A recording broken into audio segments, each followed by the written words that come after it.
Welcome to the Kurzgesagt Scale Lab, where we investigate all things great and small. Please keep hands and feet inside the lab at all times. You may use the yellow bar to adjust your position until you're comfortable. Comfortable.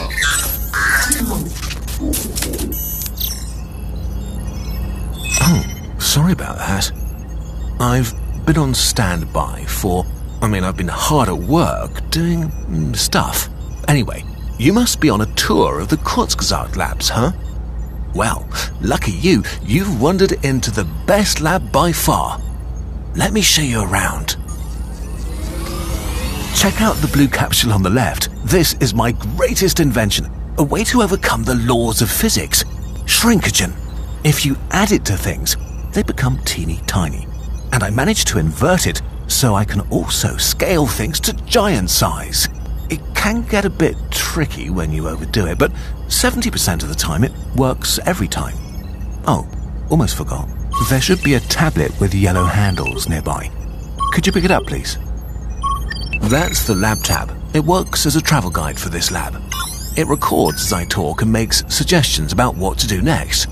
You can use your thumbstick to scroll and go between pages while you're holding it. Go ahead, try it out.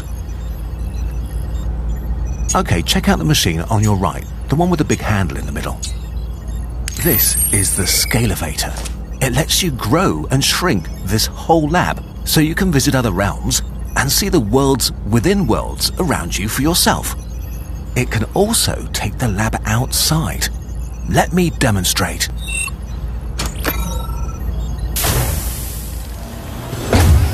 Wow, it's good to be out again. So much data to be collected. But I'm sure you can't wait to try out my invention. Do you see a boxy white tool with a yellow handle that looks like it could be some kind of blaster? There it is, the multi-tool. The first thing it does is analyze things. Hold down the trigger and point it at, let's say, that rubber duck.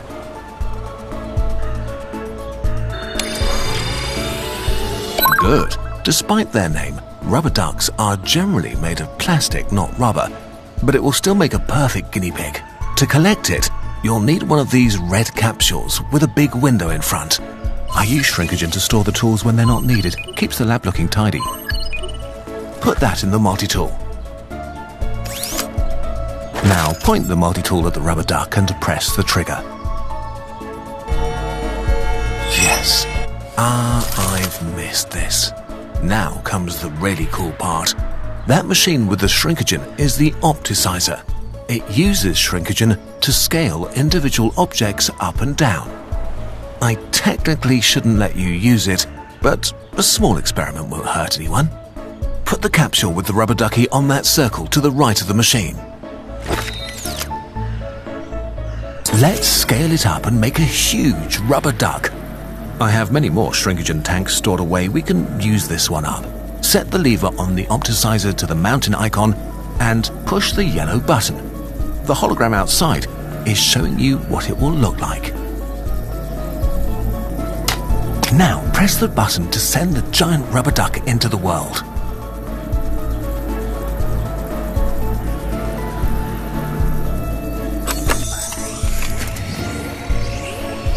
Well done. Now, to take a look at the new giant duck, we will get huge ourselves. Go to the other machine, the Scalevator, and set its lever to the mountain icon. Then, press the button when you're ready to see what this lab can really do.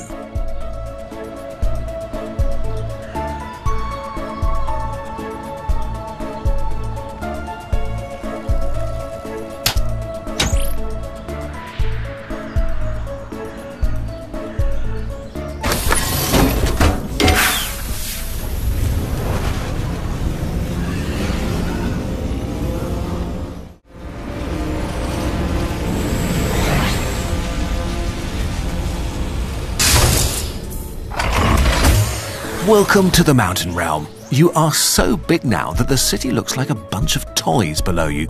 Speaking of toys, I have one more thing to show you. Let's take this ducky for a ride. Grab the controller with the little antenna in front of you. This is the duck drone. Duck can reach and manipulate things outside while you stay safe and cozy in the lab. It has lots of useful tools. This one, the claw, grabs when you press the trigger on that controller. Use it to pick up the rubber duck. Then we'll do a little obstacle course. You could fly out to, let's say that lighthouse out on the lake and take a turn around it.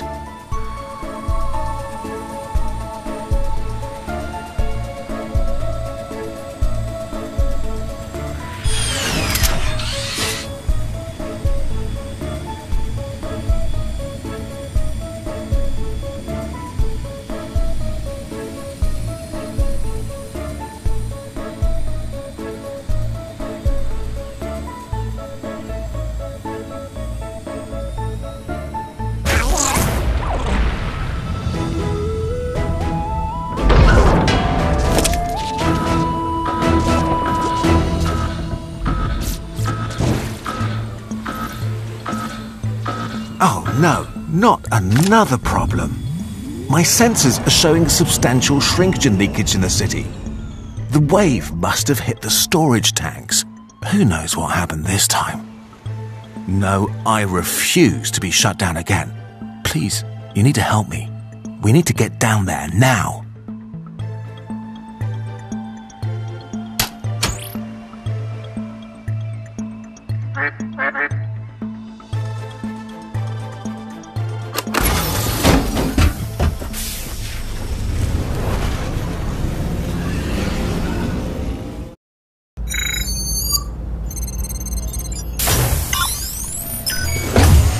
Wow, they are marvelous. I mean, horrible.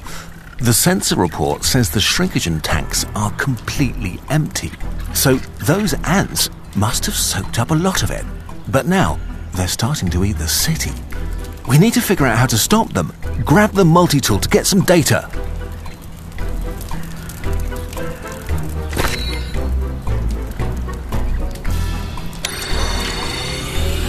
Just like I feared, it's an inverted shrinkagen malfunction. Basically, the shrinkagen has merged with the ants and is stuck now. We need another huge blast of shrinkagen to get them back to normal. But we're out of shrinkagen. Also, the ants are too spread out to shrink all at once. You need to do two things. Find a way to gather all the ants in one place and find the missing shrinkagen to scale them back down.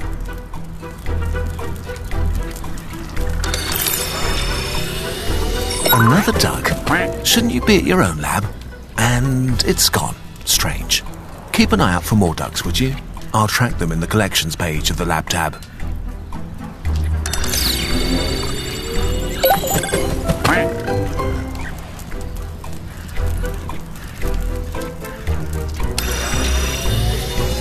Do you see the spikes on their back? And the ones trying to cut out parts of buildings?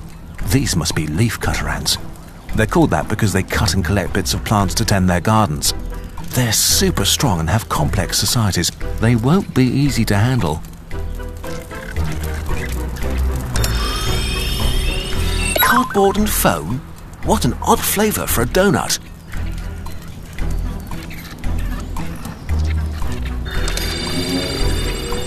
This must have been left over from the wave earlier. Too bad for us. It doesn't seem to have damaged the ants. They have water-repellent surfaces. Pesky giant buggers.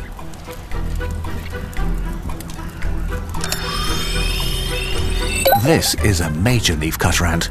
Majors are the biggest of the four subgroups of leafcutter ant workers. They're basically the soldiers of the colony. They point each other towards threats that need taking care of.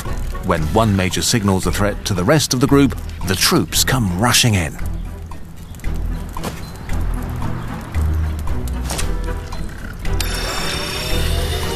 This one is a miner, one of the smaller leafcutter ants. Leafcutters live in complex societies where every caste has a different task.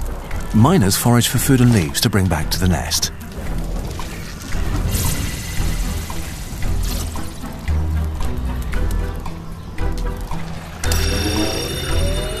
A volcano? That belongs to another Kurzgesagt lab. The wave must have dragged it here. Quick, put a capsule in the multi-tool and collect it so I can return it. It must have been hit by the leak as well. The good news is, this object has flexible shrinkagen. Put it in the opticizer to scale it up and harvest its shrinkagen. Now move the yellow lever to the correct scale and press the button to extract the shrinkagen. Good. I sent that back to the energy lab and saved the shrinkagen. It was probably not the only one. If you can find the others, we can collect enough shrinkagen for the ants. This is a bacteriophage, or bacteria eater. I can't believe the wave washed it all the way out here. They're found everywhere there are bacteria, but this one belongs to another Kurzgesagt lab. Let's grab a capsule and collect it so I can return it. More inverted shrinkagen, but the blast must have been below the malfunction threshold. This shrinkagen is flexible to harvest. We just need the opticizer to rescale this. Return this to its original size so we can harvest the shrinkagen back. It feels great to be back in the scaling game, even with those giant ants and all. Well done, I sent that back to its home lab. Keep an eye out for more things like this. They may be our ticket to shrink these ants. So we have two groups of ants here, the miners, which are responsible for finding food and resources, and the majors, which protect the colony from threats. Maybe we can use that behavior to our advantage. Let's see how they act in their natural environment, the insect realm.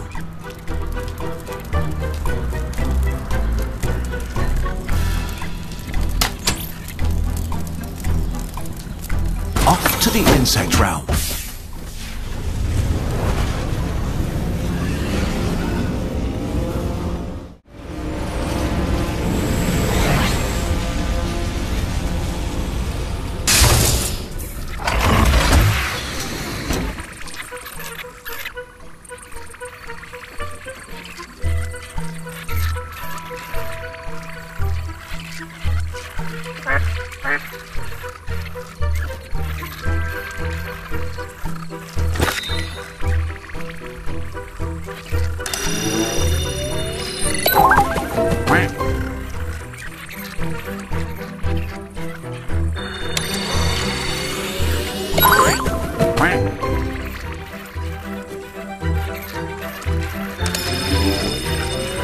Look at this plane. Passenger seats really are getting smaller and smaller.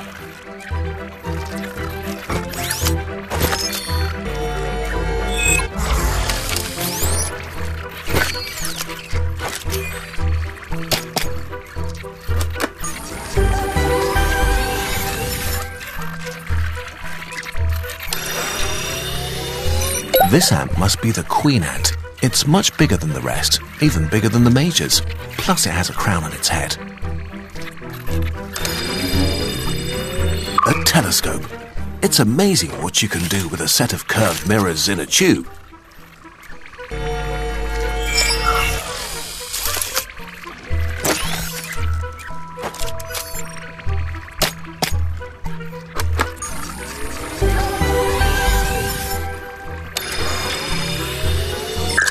I'll have to have a word with the energy lab. They clearly aren't storing their nuclear waste properly.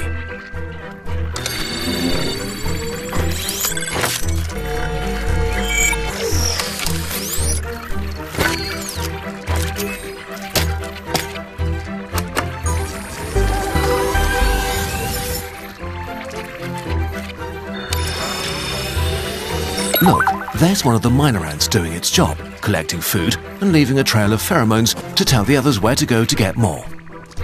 If you had some of those pheromones, you could lead the miner ants wherever you wanted.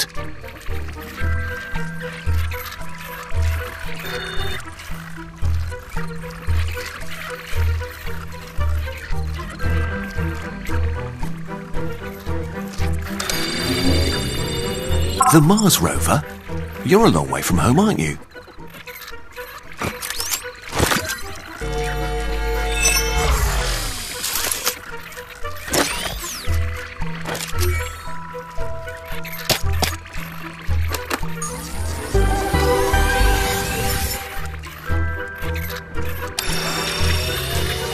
Oh, nice. A banana for scale.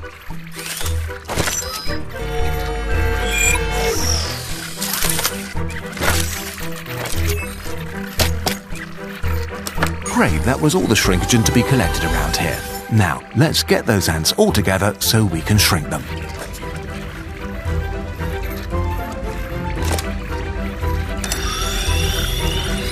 Pheromones are essential for ants to communicate. It's a little like a scent trail, except instead of sniffing with noses like we would, ants pick up pheromones via receptors on their antennae, and those pheromones can convey information like threat or donut. Giant ants need giant pheromones. We should have enough shrinkagen by now to scale them up. Try using the opticizer.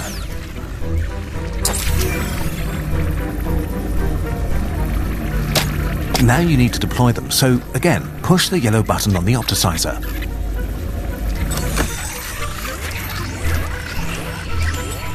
Great. Now, Duck will be able to help you lay your own human-sized pheromone trail.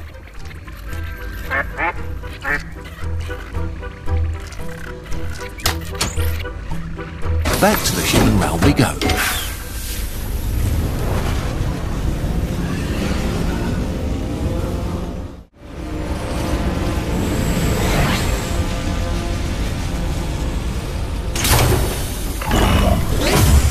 You should have just enough trail pheromones to attract all the minor ants.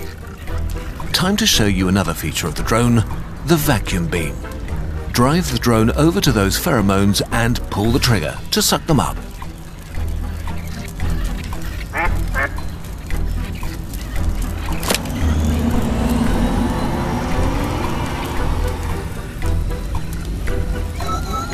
Now you can use the drone to lay a path. Pull the trigger to spray pheromones at the ground. Try to lead them to the intersection in front of the donut shop. That seems like a safe place for them to gather until we can shrink them. That's a good spot. Just do that a few more times to make a path from the ants to the donut shop. Good. You've got the start of a trail. Almost there. One more spray should do it. That's the minor ants gathered up. Now we just need to get the major ants together so we can shrink them all with one good blast of shrinkagen. Let's go back to the insect realm and see what we can find to attract the major ants.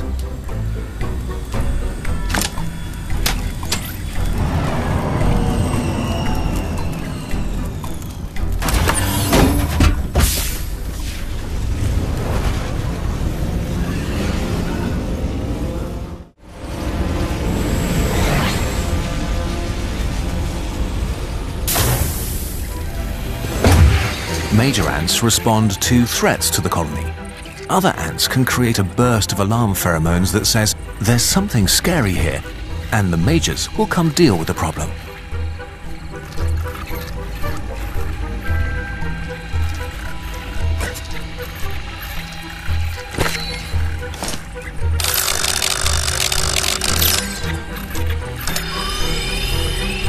The major ants seem awfully interested in this bottle.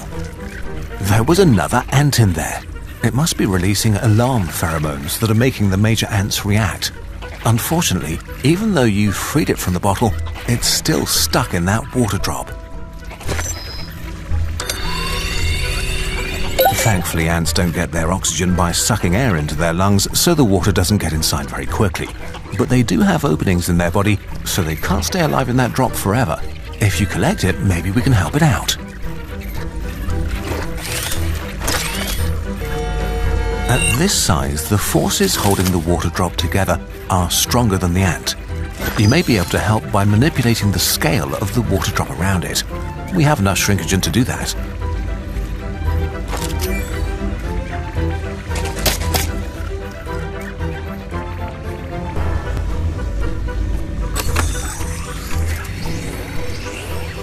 That should have had some effect. Let's go to the human realm and see.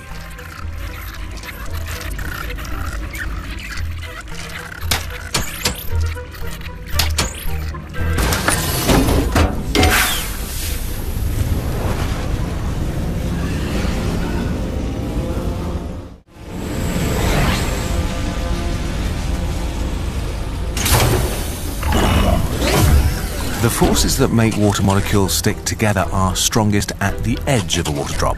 So as soon as the drop is so big there's more middle than edge, the water drop breaks apart. These alarm pheromones indicate that this ant sees us as a huge threat. It's trying to call in reinforcements to protect the colony. And here come the major ants, ready to eliminate the threat, which in this case is us, so you might want to hurry. We have plenty of shrinkagen to take care of all these ants. Just grab that other capsule, put it in your multi-tool and blast those ants. There, perfectly regular-sized leaf-cutter ants going home to their perfectly regular-sized colony. I'd say that's a job well done. But let's make a quick trip up to the mountain realm to make sure we got them all.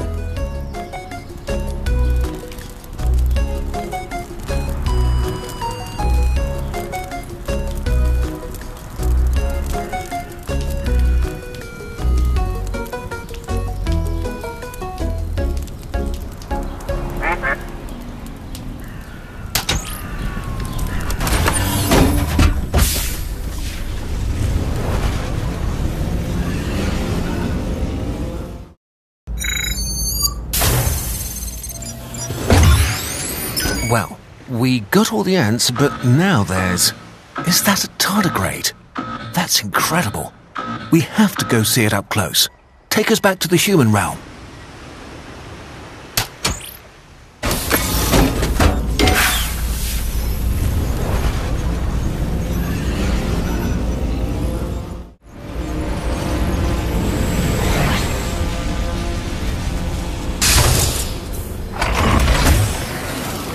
Wow, that's a huge tardigrade. I love tardigrades. They are so cool.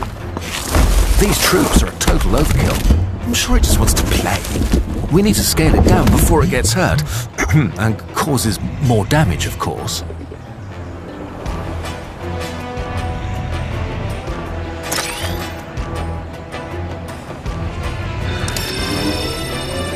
What are all you lab ducks doing out here? Shit, go away. It seems like the shrinkagen leak is still wreaking havoc on the other labs. That's more tidying up for us, but also more shrinkagen for the tardigrade. Let's get to it. Try to explore and collect information. Doesn't hurt to get a second look at things. Oh, a coronavirus. Good thing you found that. Don't worry, the lab containers will keep it from spreading.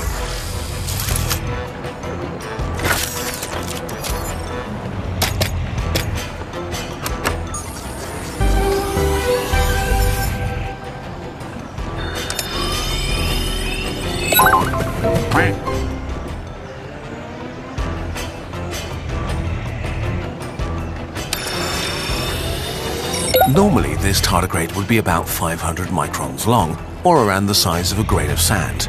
Even though they're so small, they can withstand all sorts of extreme conditions. Stuff that would surely kill you is no problem for them.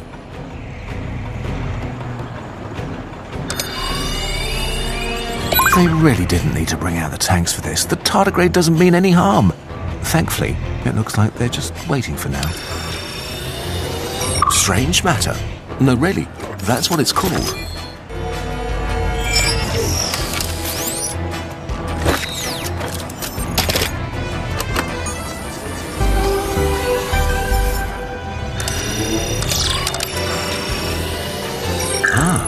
Caffeine. Probably one of humanity's favorite molecules.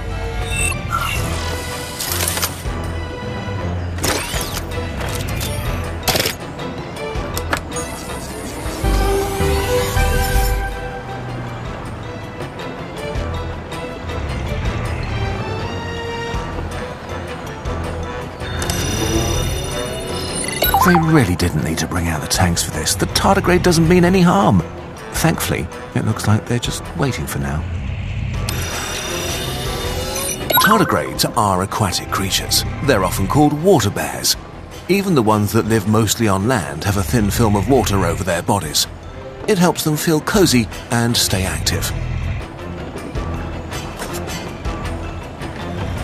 We need more clues.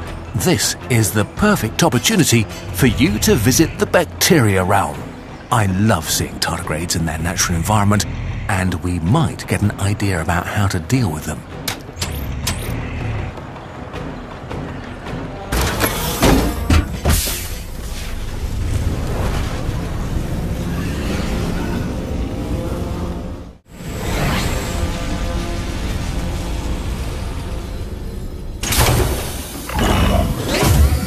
We are inside that puddle now. Water may look empty to you most of the time, but here in the bacteria realm, you can see that there's a whole other world that's full of life, including tardigrades.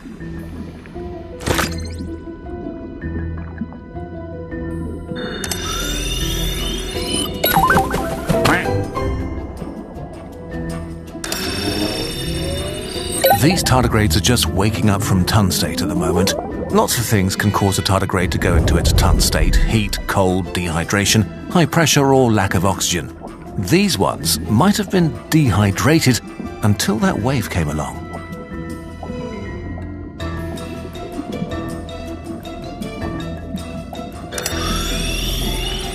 A grain of rice, a staple food for roughly half the world's population.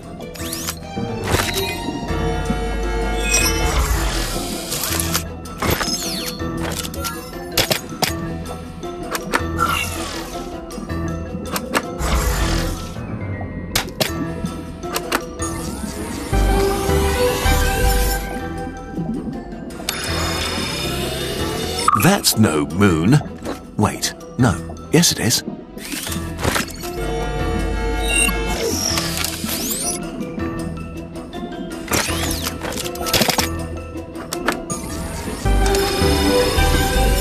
Is that the new veggie patty from the health lab?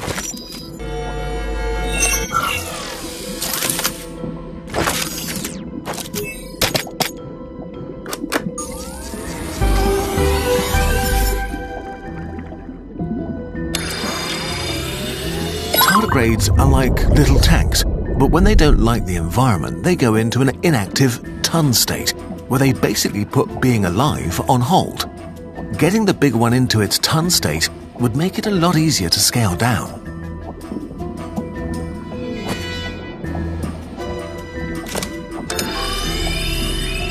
Moss is a great hiding place for tardigrades because it traps water, provides shelter, and it's actually the inspiration for my favourite nickname for them, moss piglets. Moss is also one of their favourite snacks. A giant moss to snack on will surely distract our big buddy from those barricades for a while.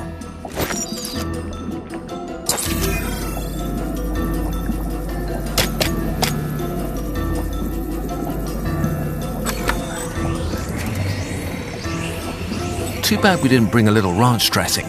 This will have to do. If we could get that giant tardigrade to go into its tun state, that should keep it under control for a while.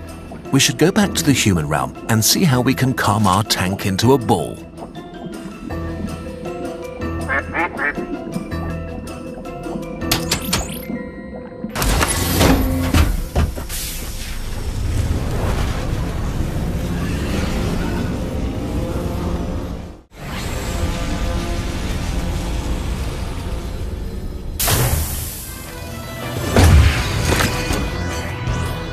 Now then, there are lots of ways to make a tardigrade go into its tun state. High pressure, lack of oxygen. The easiest way to get the tardigrade into its tun state is probably to cool it down or find a way to dry up its watery coat. Ice cream is stored around 0 degrees Fahrenheit, so using this to chill the tardigrade is worth a try. We just need to lure the tardigrade closer. That moss should be perfect. Bring it over there with the drone.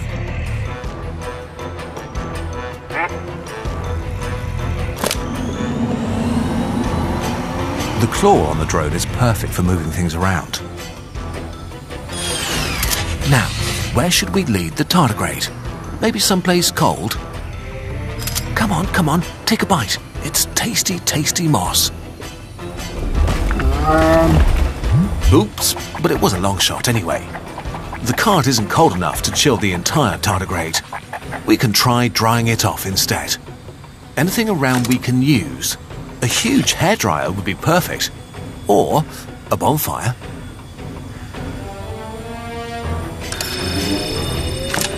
Those bits of wood don't make a very good barricade anymore, but they could make a great fire. The heat would dehydrate the tardigrade, and at this distance, we wouldn't accidentally roast it.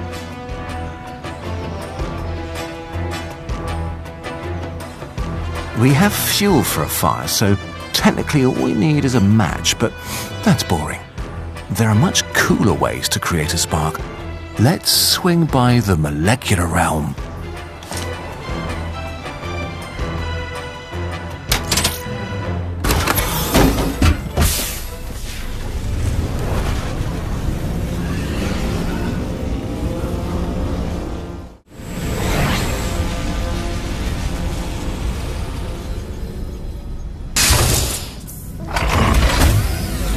Welcome to the molecular realm.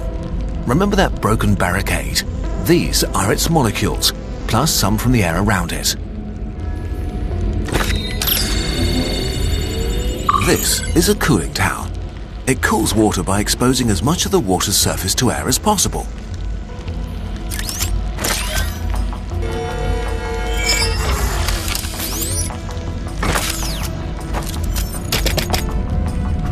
Now we have plenty of shrinkagen for the tardigrade as soon as we get it calmed down.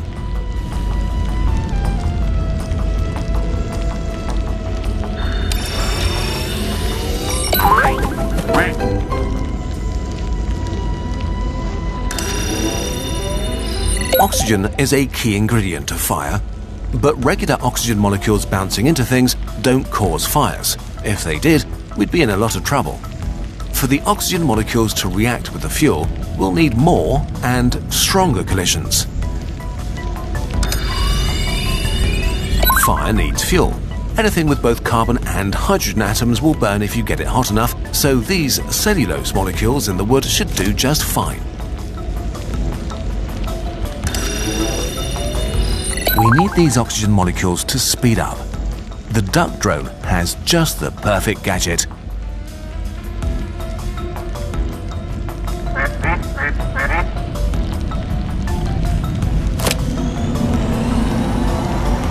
I originally made the drone's flagellum to help duck move around in the smaller realms, but it's also good for stirring up molecules.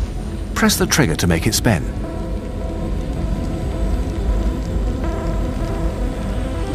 With enough force, oxygen molecules are able to break down the bonds between molecules in the wood, releasing energy and light. Fire is chemistry and physics in action.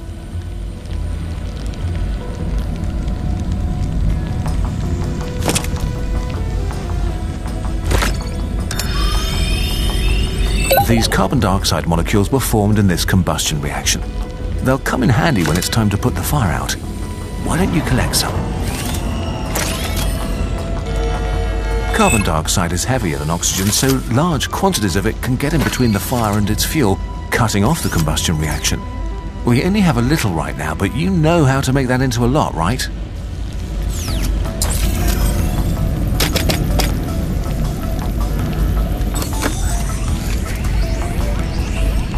A few molecule-sized molecules wouldn't be enough to put out a fire, but a few giant molecules will be.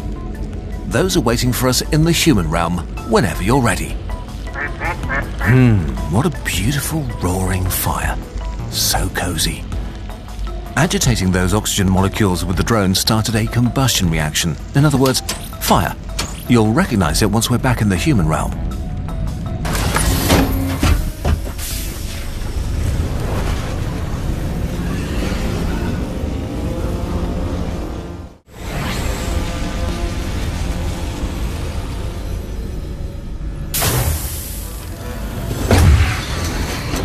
Here it is. Bet you wished you had some marshmallows now. See the steam coming off the tardigrade? That's the film of water around its body evaporating. It will go into its ton state shortly and stay there until you can shrink it down and return it to the water. Don't worry, in that state it can survive almost anything. It'll be fine. Scientists don't know everything about how the tardigrade ton state works yet, though tardigrades can use a certain kind of sugar to replace the water in their bodies, and that protects their internal structures.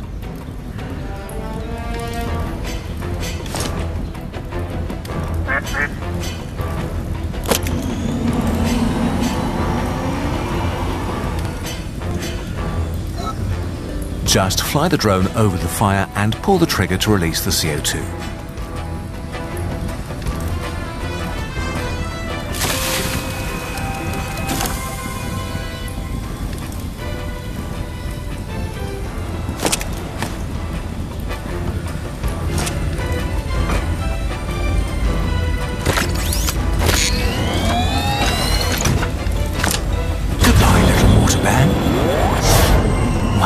was exciting, wasn't it? Now, let's get rid of that giant rubber duck. We don't want it reminding everyone who's caused all this trouble. Head to the mountain realm when you're done here.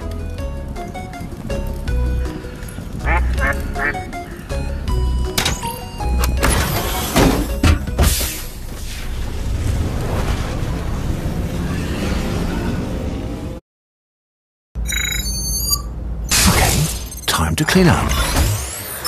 Oh, what now? Ugh, it appears something large and slimy is oozing through town. Back to the human realm we go.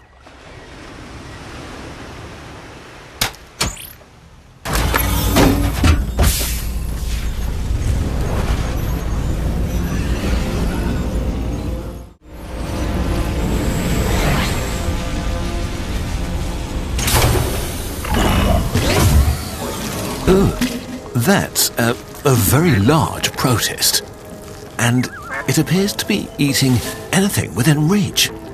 Well, you know the drill. Scan away.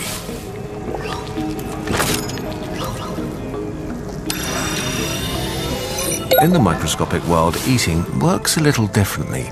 Some protists produce their own food through photosynthesis, and some hunt. This one seems to be using its long neck-like part to catch some lunch. Another Kurzgesagt lab must have been hit by the shrinkagen leak. At least fixing these will give us the shrinkagen we need to shrink that protist.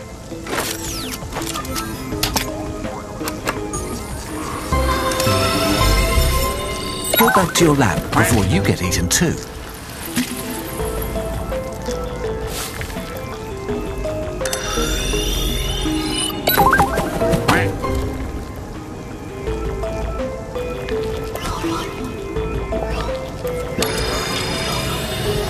That's a primordial black hole. These are thought to have formed just under a second after the Big Bang.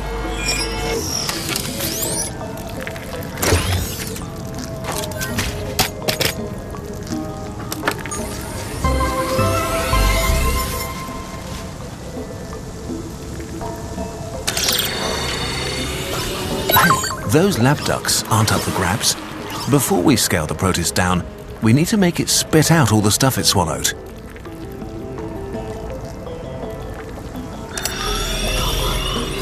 This puddle is probably where the protist came from.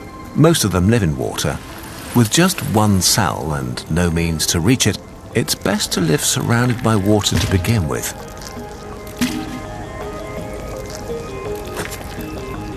It keeps reaching for more. We need to make it spew out the stuff it's eaten. Let's observe it in its natural habitat and try to find a solution there. Take us to the bacteria realm.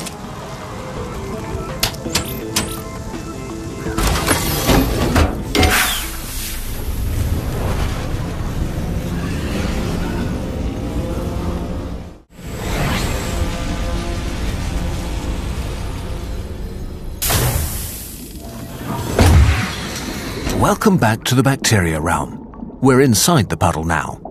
Protists are common inhabitants of this realm. Have a look at those critters. You don't go on a micro safari every day. This is an amino acid. They make up proteins, so they're incredibly important to your ability to be alive.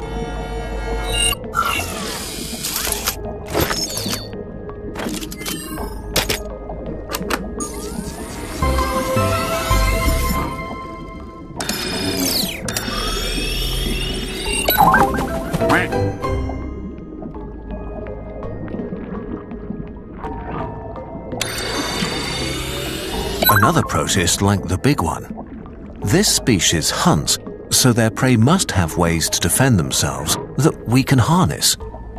See if you can find something this protist likes to eat.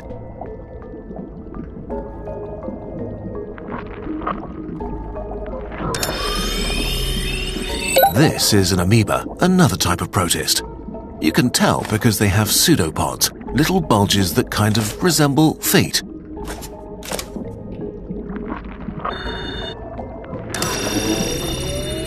Not all protists are hunters. Some like to hang out in algae like this and feast on them like cows on pasture. LED bulbs are more energy efficient than the old light bulbs.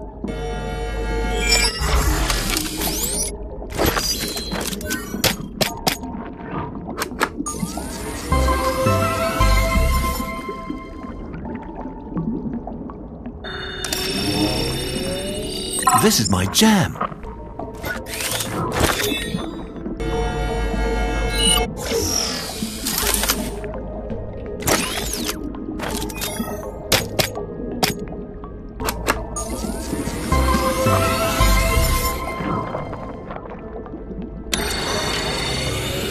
This is a diatom, another type of protist that does photosynthesis.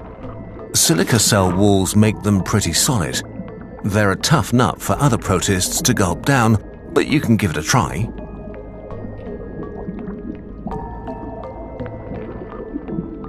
Be careful to stay out of range of that neck, or the protist might decide to eat duck.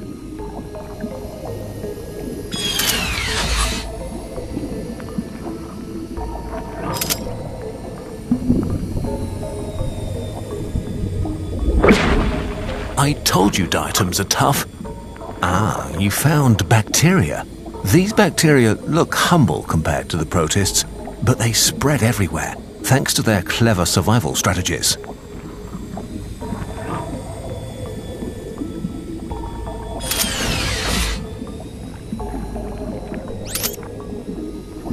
Let's see now.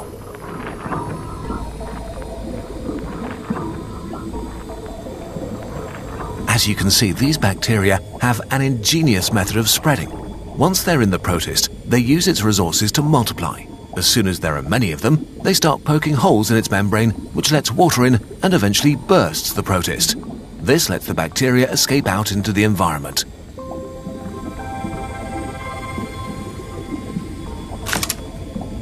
So bacteria have ways to get out of protists again, even after they were eaten. Usually that doesn't end well for the protist, but we don't have to go that far. We just need to make the protist release its human-sized snack. Come on, let's go to the molecular realm to see how it works.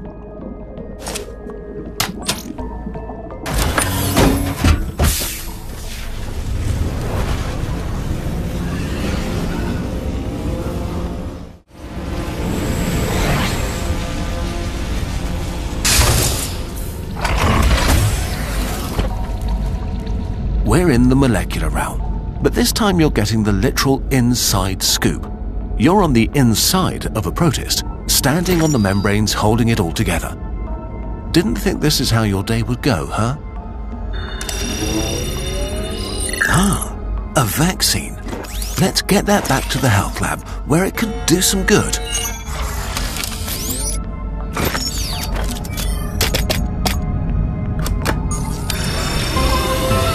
A nuclear bomb. Awful at any size, really.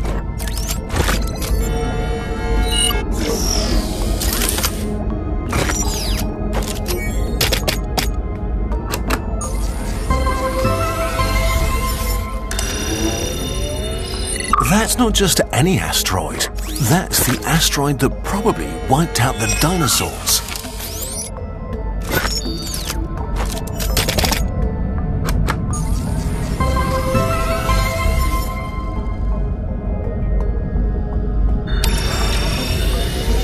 Rabies, the deadliest virus on Earth. We should definitely return that to the health lab right away.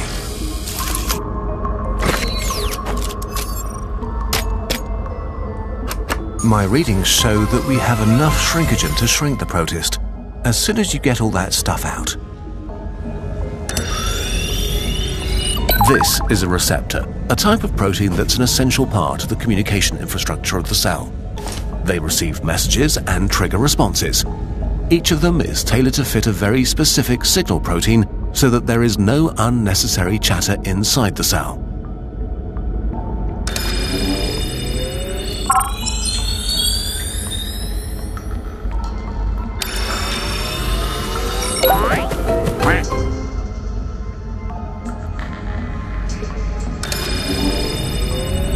Living in fresh water with a body filled with chemicals is a risky business. Protists have evolved to maintain a delicate balance between the water on the inside and on the outside. This is a protein produced by the bacteria that we fed to the protist earlier. Its shape should match up to one of the receptors here, so they can connect like puzzle pieces. Let's try it and see what happens.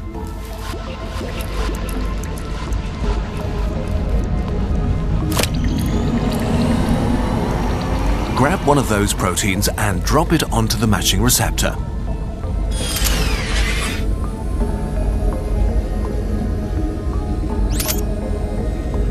Here we go. This is how the bacteria set themselves free.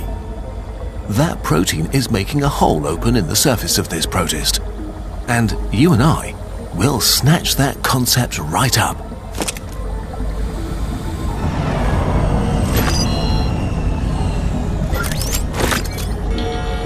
Excellent. If we want these proteins to have the same effect on the giant protist, we need to scale them up.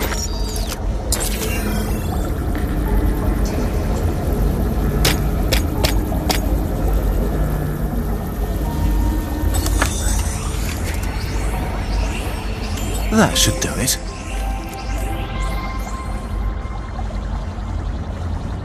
I think that's everything we can learn here for now. And who knows what else that slimy glutton has managed to gobble in the meantime. Back to the human realm.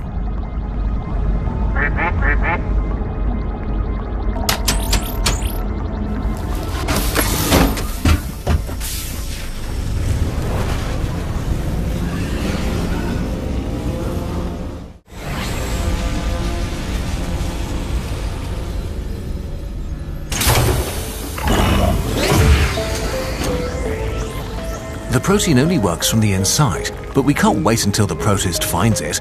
Feeding time. The drone is your best bet for feeding the proteins to the giant protist.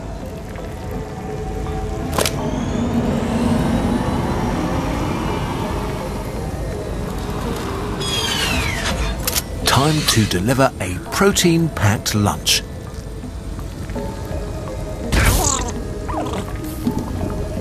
Oh, don't worry. Duck has been through worse.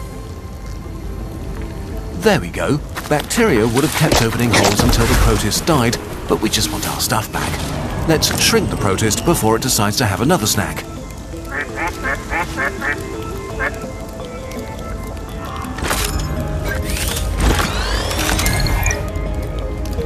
Well done. Again.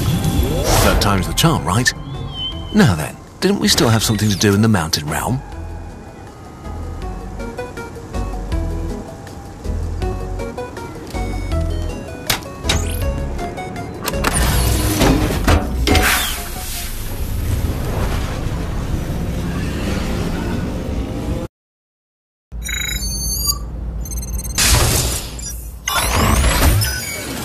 Where were we? All right, restoring order to the city. No more outsized bath toys around. Knew I forgot something. Uh-oh, I've detected more abnormal shrinkagen behavior, but this one is odd. It's not a creature. It seems to be more of a strange fog. Let's check the city, but be careful.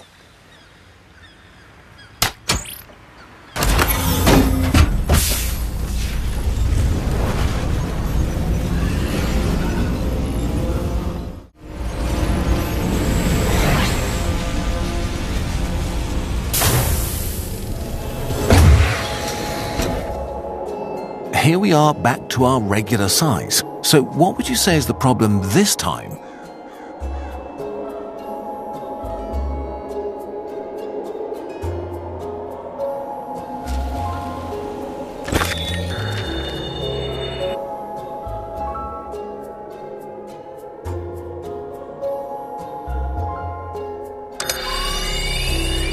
Ah, giant fungi.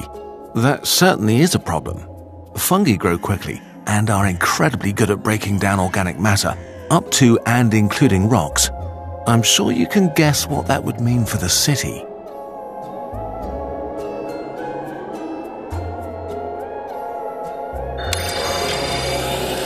If the mitochondria is the powerhouse of the cell, then ATP are the fully charged batteries coming out of it.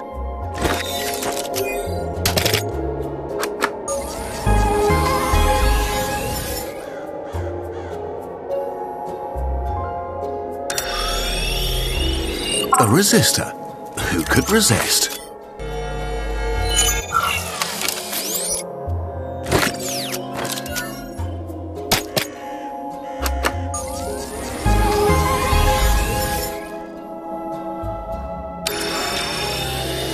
Actually, only a small percentage of fungi grow mushrooms, which are the fruit of the fungi.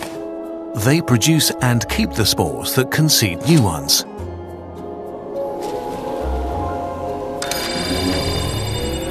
These are spores, packets of genetic material, like millions of plant seeds.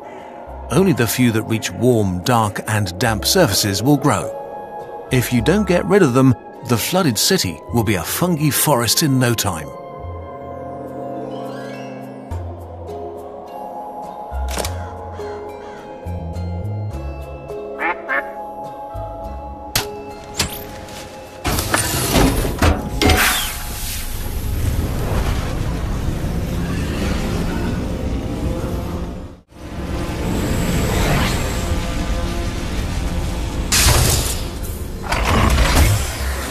Welcome back to the insect realm. See anything interesting?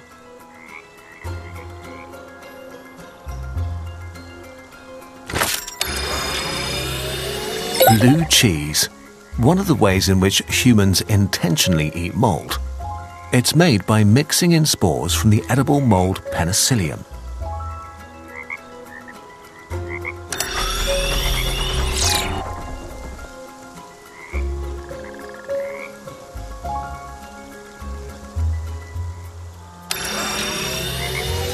Fungi actually help create soil by breaking down organic matter, including rocks.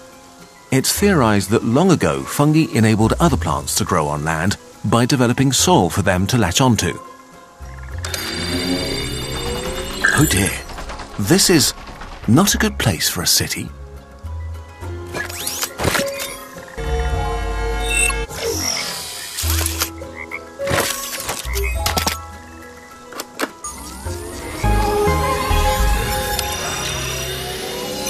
Dogs in space, sure, but ants in space, that's new.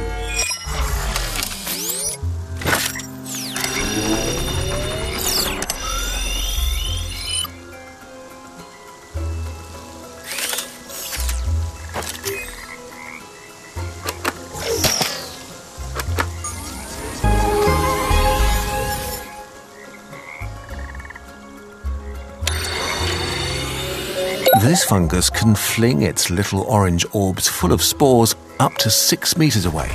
This is why the species is called cannonball fungus.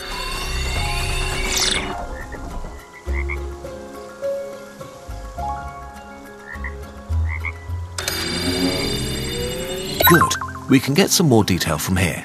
My sensors say these spores carry a negative charge. That means their molecules have more electrons that are balanced out by their nuclei. That negative charge creates static that helps them cling to surfaces. Let's send the drone out to investigate them.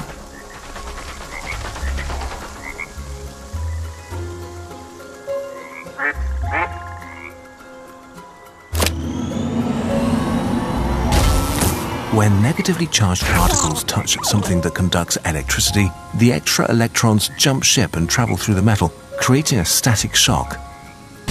Thankfully, Duck has a tool called an electrostatic collector that has positively charged plates. Since negatively charged things are attracted to positively charged things, you can use it to attract the negatively charged spores. Go on, try it out. Nicely done. The electrostatic collector works great here, but if we want to gather up all the spores in the city, we're going to need a lot more power than the lab can supply.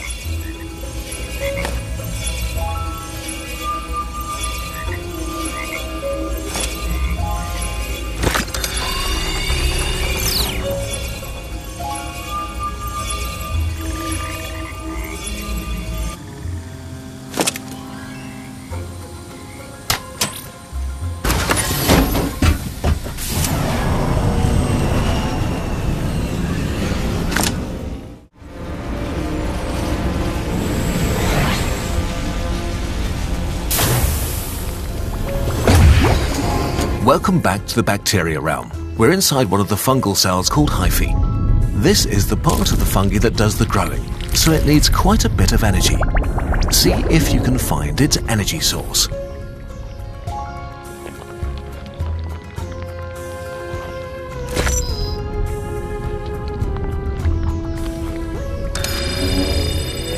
If I didn't know any better, I'd say they want to tell us something. If the shoe doesn't fit, rescale it.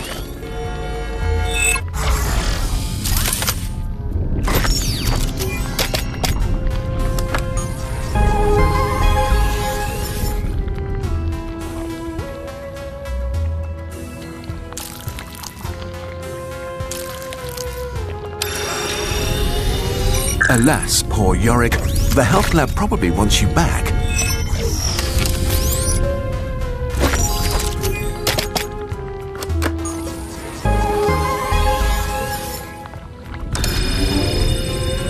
You found a space shuttle. These were retired in 2011, but they're still useful for our space videos because they're so recognizable.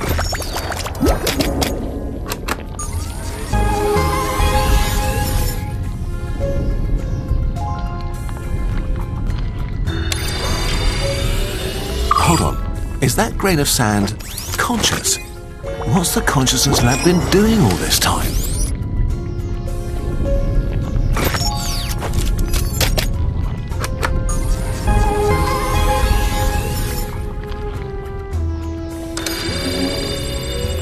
Here we are, mitochondria, powerhouses of the cell.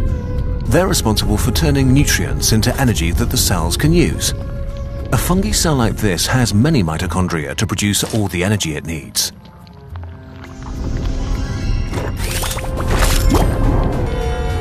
A cellular battery should give us power, but it might need to be a lot bigger.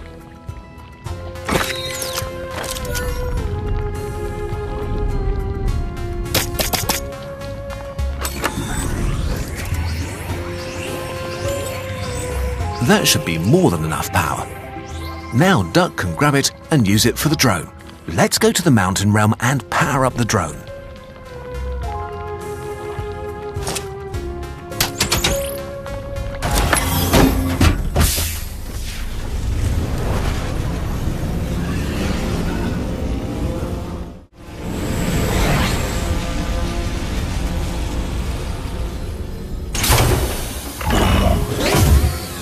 And here we are.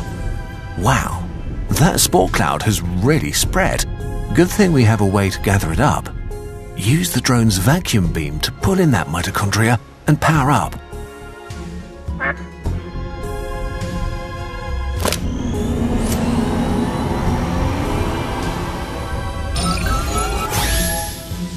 From the powerhouse of the cell to the powerhouse of the drone.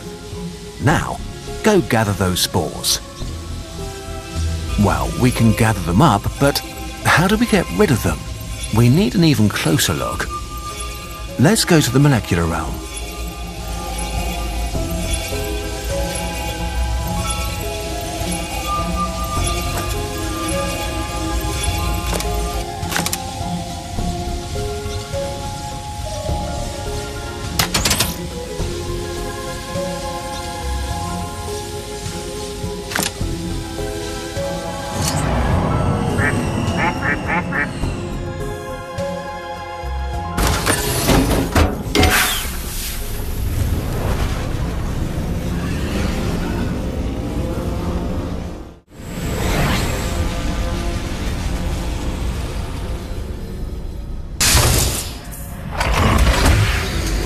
We are on the surface of one of those spores. Looks like we need to devise a solution out of, thin air. Get it? Because these are air molecules. Butterflies are found everywhere on Earth except Antarctica. Some use ants as babysitters, others just live harmoniously with them.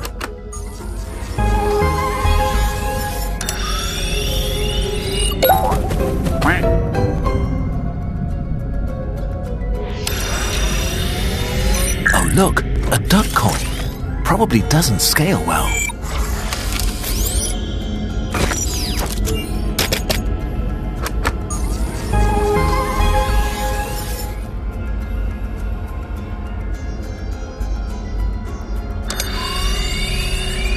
This looks like a lysovirus.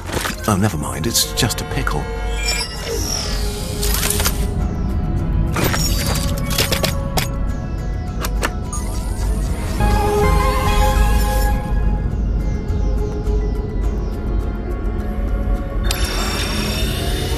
Always good to have spare batteries around.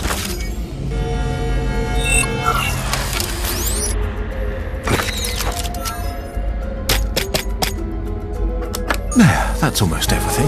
Now we just need to destroy those spores before we shrink the fungi and get on with our lives. Air is a mixture of 78% nitrogen, 21% oxygen, and small amounts of other gases like CO2. Luckily, it's not very reactive, so it won't suddenly decompose and rearrange into new molecules with other atoms. But we can change that. Air molecules have stable chemical bonds, so their electrons are arranged in a way that keeps their atoms together. If we could disturb their electrons, we could create new reactive molecules, molecular cannonballs, to shoot at the cell walls of our spores. Oxygen tends to really hold on to its electrons. If we break oxygen molecules, the atoms will try to steal electrons from whatever's in their way. One way to break oxygen molecules would be to put up an electric field that overpowers the strong pull of their nuclei. I have the perfect tool for this. The drone has an ionizing wand which can rip electrons out of their bonds. Go ahead, try it out.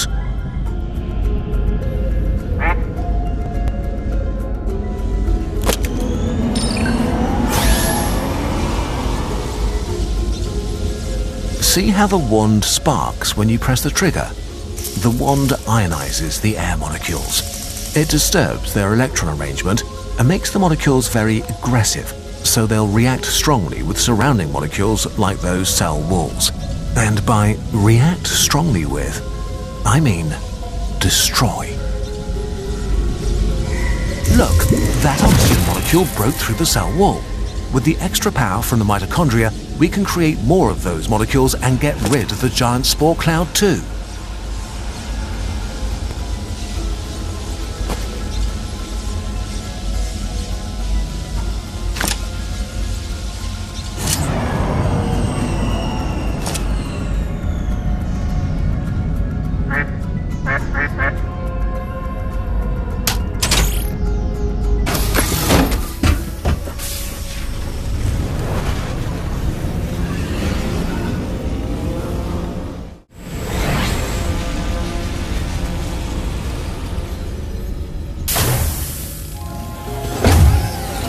Ready to zap some spores? The electrostatic collector is automatic, so all you have to do is press the trigger.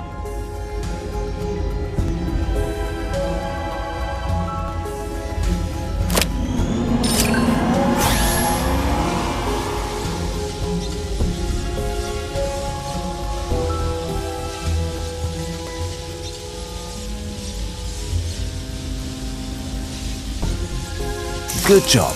You've cleared up the spores, so we won't have any more giant mushrooms sprouting up. Let's shrink these and be done with it.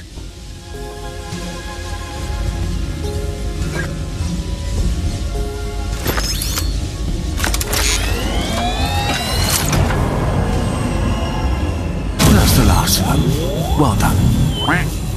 The rubber duck? Ah, yes. Let's take care of that as the last order of business and call it a day. We have some shrinkagen left over. Go ahead and use it on the rubber duck.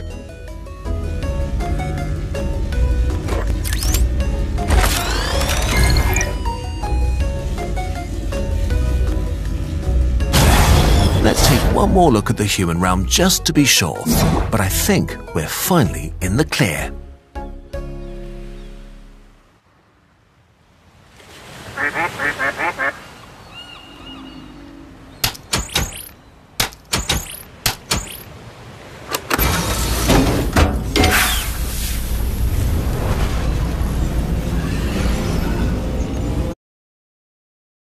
Everything looks good to me.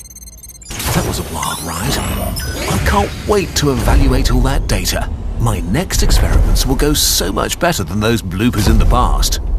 Are you calling me a blooper? So there is something I haven't really told you up until now. Remember I said things can get tricky with shrinkagen? Well, this is how I know. But you were supposed to be locked away. The other ducks tried to warn you I was close. I just couldn't stay away when I noticed that beautiful creature out on the lake. You mean the big rubber ducky? We've already put it back to normal where it belongs. What? How dare you? I will unplug you once and for all.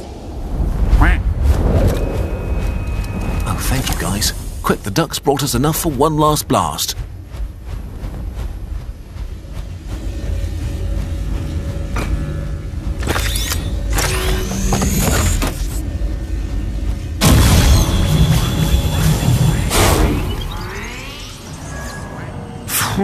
That was close. Note to self, no more duck experiments.